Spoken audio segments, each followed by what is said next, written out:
เมืองเมฆเด้อค่ะนี่ปรากฏการณ์อยู่บ้านอ่างศิลา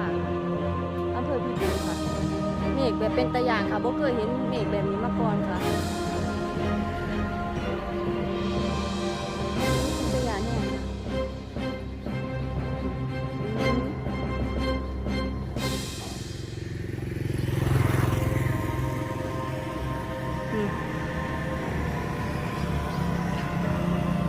มันแม่นพายุไงฝนกระหน่ำ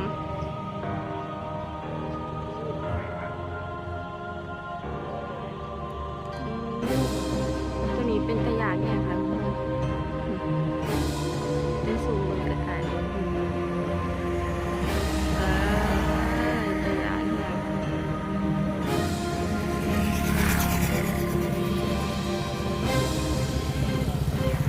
นี่ค่ะ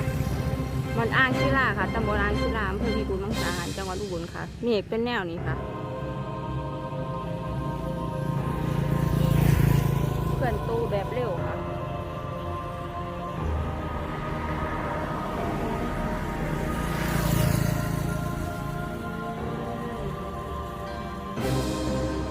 เบิ่งเป็นคือจังพายุหมุนเนี่ยค่ะ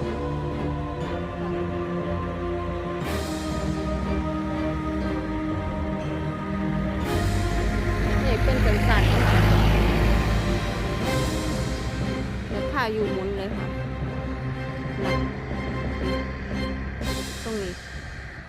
คือแห้ง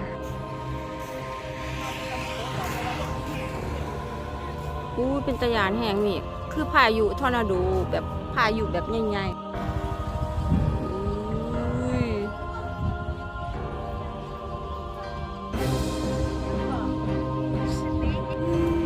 แบบตะยานอันนี้ทราบเป็นวงนะคะ